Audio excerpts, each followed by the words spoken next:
Hoy se inaugura en el Centro Cultural Provincial una muestra que lleva un nombre muy significativo, que se llama La democracia para la comunidad trans no llegó hasta 2012. Esa es la consigna, y la muestra propiamente dicha se llama Vivir en democracia en plena dictadura. Esta es una muestra fotográfica que repasa la historia del colectivo trans en nuestra región, en nuestra zona.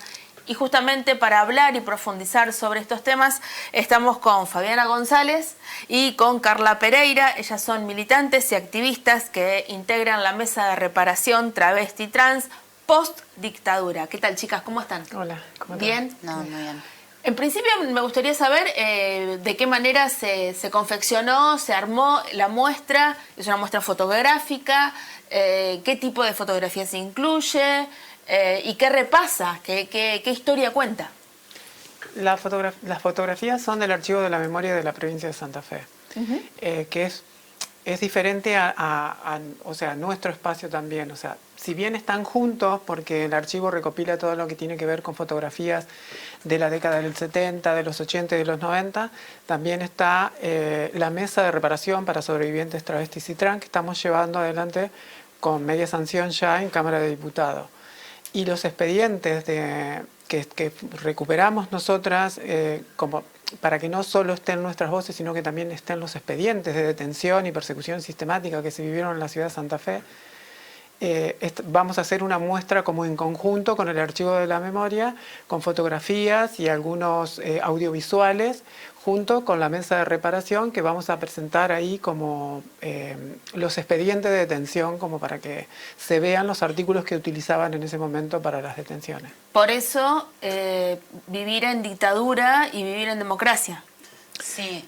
Esa distinción, ¿no es cierto? Claro, así como una pequeña introducción a lo que es el proyecto de ley de reparación. Eso tiene que ver con el hecho de que acá en la ciudad de Santa Fe, toda la provincia de Santa Fe, acá también, durante los años 90, desde el 1983 hasta el año 2010 en que fueron derogados, acá existieron los códigos de faltas, con 3 artículos en particular que penalizaban la identidad trans. Uno de ellos, por ejemplo, era puntualmente el artículo en contra del travestismo. O sea, ya por tener una identidad trans en esa época, las fuerzas de seguridad estaban habilitadas mediante esos códigos a llevarte, a someterte a las peores vejaciones, torturas, violaciones, lo que sea, por el solo hecho de ser una persona trans. Durante la democracia. Claro, ya pasado 1983. Durante la década de los 90 fue cuando fue más cruda, digamos, la persecución. Sí, igual que o sea, las persecuciones pasaban en dictadura, sí, pero luego continuaron de democracia. Por eso hasta el año 83 las compañeras en dictadura eran detenidas también de la misma forma, pero luego en el 83 continuaron siendo detenidas, continuamos siendo detenidas, porque soy una de las que sufrió las detenciones también en la comisaría la cuarta, comisaría la octava, la jefatura, la décima, la octava, todas las comisarías de Vivo y por haber que existen en la ciudad de Santa Fe, por todas hemos pasado nosotros, porque utilizaban los artículos, o sea, usaban como encadenados los artículos, ¿no? Del 87 pasabas al 78, del 78 pasabas al 81, y cada uno de los comentarios te hacía ubicarte directamente en el otro con uno. Si el 87 era travestismo, el 78 era ofensa al pudor, ofendías a la moral y el orden público por el hecho de ser trans, el 81 era prostitución y te vestías de mujer para ejercer la prostitución, y si vos te negabas a firmar eso ya te hacían desacato a la autoridad, o sea que tenías 20 días por uno, 20 días por otro, 10 por el otro y por el desacato 15. Entonces terminabas cumpliendo hasta 60 días de arresto en jefatura, por ejemplo, que era uno de los lugares más crudos para cumplir, uno de los más crueles, por así decirlo, porque te hacían cumplir arresto con violadores, con los presos comunes. O sea, ahí adentro las personas trans estaban al mismo nivel de un violador, porque cada vez que te detenían, vos eras el pervertido, el degenerado que andabas en la calle y te merecías estar en la cárcel junto con los violadores. Artículos de falta que eran anticonstitucionales, porque desde que Argentina adhirió a tratados internacionales de derechos humanos, esos artículos tendrían que haber caído. Los jueces que ponían en práctica esos artículos conocían y sabían de que esos artículos eran anticonstitucionales y que no se podían poner en práctica. Y sin embargo, asimismo, cuando no nos encontraban en la calle, porque acá tenía moralidad pública, era parte de la parte de investigaciones, sabía dónde vivíamos, Santa Fe un pañuelo, chicos sabían dónde buscarnos, cuando el juez nos daba una detención y no nos encontraban por ningún lado, te daban captura, te iban a buscar a tu casa, nuestros lugares para sociabilizar eran nuestros barrios nada más, o sea, no había mucho más que eso. Por eso se trabaja el proyecto de reparación, por todo este tipo de persecuciones sistemáticas, por los maltratos, por las violaciones, por los golpes, por la privación de la educación, por la privación de la salud, por la privación del tránsito, infinidades de cosas de las cuales por eso el proyecto está, que hay un grupo de personas de los años 80 y de los años 90 que han sido privados de todos los derechos básicos para poder desarrollarse en una sociedad libre. El colectivo trans desde hace ya muchos años no solo logró la identidad de género, sino que también ha podido avanzar, por ejemplo, en el cupo laboral trans. Esto hay que ponerlo en valor, porque sin duda, con todo lo que acaba de contar Fabiana, es muy increíble que haya sucedido eso, pero que al día de hoy también se hayan logrado, que este presente encuentre al colectivo trans con una realidad que abre algunas esperanzas. Es que además, todas esas conquistas que se lograron, obviamente no salieron de la nada porque se le ocurrió a la sociedad, sino que tienen que ver con una lucha que justamente se viene desarrollando desde la época, desde los años 90. O sea, una militancia que se fue moviendo, que fue ocupando las calles para poder obtener esas cosas. Y además, bueno, tampoco hay que obviar el momento en el que se aprueba, que tiene que ver también con un contexto político, donde, con un gobierno que era más, digamos, favorable a ese tipo de cosas. Hoy es el Día del Orgullo, como bien mencionaba mi compañero, el Día Internacional del Orgullo. ¿Qué sienten cada una de ustedes cuando les dicen la palabra orgullo?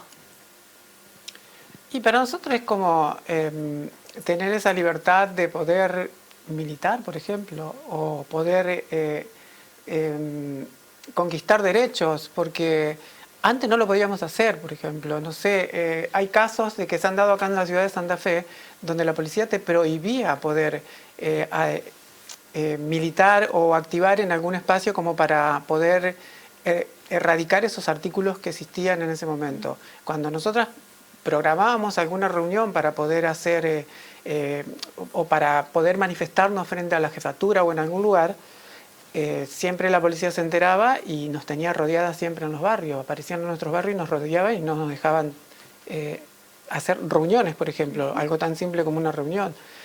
Y muchas veces éramos secuestradas de las esquinas, y digo secuestradas de las esquinas porque cuando la policía te quería detener, por ejemplo, para llevarte al hacer una averiguación desde dentro, te llevaba por el artículo 87, por lo que sea, simplemente paraba, te llevaba y te hacían los artículos, te quedabas presa, detenida, hasta que juntaba 3 actas, ibas al juzgado y luego te cumplías el arresto que te daba el juez.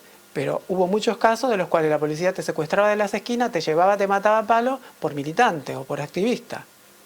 Y te dejaban tirada por los callejones en algún lugar cuando se enteraba de que vos tenías la intención de empezar a manifestarte. No lo vamos a decir en público porque hay palabras que por ahí no se pueden decir también en público.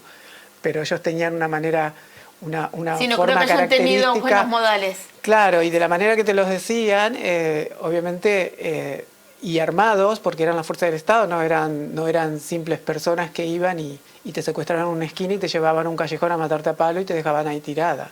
Porque ocurrían muchas cosas en ese contexto, eran violaciones, patadas, golpes, amenazas con armas, montones de cosas que muchas veces son difíciles de contarla a lo mejor en una televisión, pero las realidades son esas. O sea, yo creo que lo más crudo para entender lo que vivió la comunidad trans de los años 80 y los años 90 es también poder escuchar las palabras crudas cuando sobre estas situaciones. Por eso también en este espacio que vamos a hacer ahora de esta muestra, vamos a hacer también una charla debate de unos 40 minutos y ahí se van a hablar claramente las cosas como son, ¿no? En tu caso, ¿qué significa la palabra orgullo y, según lo que dice tu remera, la palabra diversidad? Para mí, la palabra orgullo tiene que ver, en mi caso personal, como parte de la comunidad trans, pero bueno, también dentro de la comunidad LGBT, tiene mucho que ver con esta situación que provoca la sociedad, que a las personas que somos parte de la comunidad todo el tiempo se nos está inculcando, no solo el miedo, que el miedo está muy presente. O sea, yo cuando me di cuenta de que era trans, lo primero que me agarró obviamente fue miedo de pensar cómo iba a reaccionar la sociedad, cómo iba a reaccionar mi familia, pero también los peligros a los que podía enfrentarme. Pero no solo el hecho del miedo, sino también el hecho de la vergüenza. El hecho de hacerte sentir como que lo que vos sos es algo malo, feo, horrible, ridículo, lo que sea, vergonzoso, en definitiva. Bueno, yo creo que anormal. Sí, anormal. Yo creo que el hecho de sentir el orgullo y reivindicar el orgullo es agarrar y decir, mirá, la forma en la que yo soy no tiene nada de malo. Es simplemente una de varias formas de vivir la experiencia humana. También en ese sentido pienso que diversidad tiene que ver justamente con eso, con la diversidad de la experiencia humana.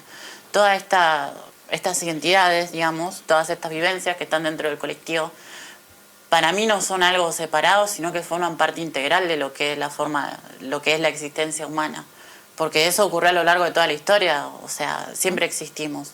Entonces, para mí, eso también implica el hecho de orgullo y de diversidad. De entender también que la vida humana, la vivencia humana, la forma de ser humano son diversas, pero que todas son igual de válidas y aceptables. ¿Y por qué creen que todavía hay tanto, puede haber, no sé si tanto, mucho o poco, prejuicio contra el colectivo LGTBI en su generalidad? ¿Por qué el tema de la sexualidad, en realidad, o de la condición de género, todavía cuesta? Yo personalmente creo que eso tiene que ver con el influjo que todavía que tenemos todos, todas, presente en la cabeza. O sea, ese influjo por ahí de la moral judeocristiana y de cierta cultura occidental que se nos impuso cuando fuimos conquistados, como América, digamos. O sea, es toda una forma de entender la realidad, de entender la moral y demás que viene así de la sociedad occidental y del cristianismo y que a nosotros se nos impuso y que forma la parte integral de nuestro bagaje cultural que obviamente no nos podemos sacar de la cabeza todavía. Porque también hay que entender que este tipo de discriminaciones que sufrimos como colectivo no han estado presentes a lo largo de toda la historia humana. Hay muchas culturas y muchas sociedades humanas que no han visto de la misma manera que vemos nosotros ahora en nuestra sociedad a la diversidad o a las identidades, distintas identidades de género o a la sexualidad.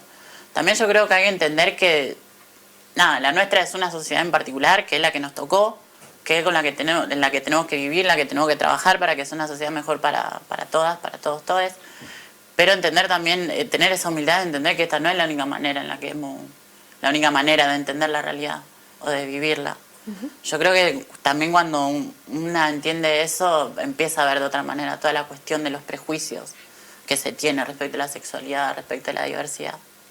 Chicas, la muestra se inaugura hoy a las 19 en el hall del Centro Cultural Provincial. Repito el nombre de la muestra, Vivir en Democracia en Plena Dictadura. Es una muestra fotográfica. Recién Fabiana González y Carla Pereira tuvieron el gusto de compartir con nosotros las características de esta muestra. Para nosotros ha sido un gusto que nos hayan compartido estas experiencias.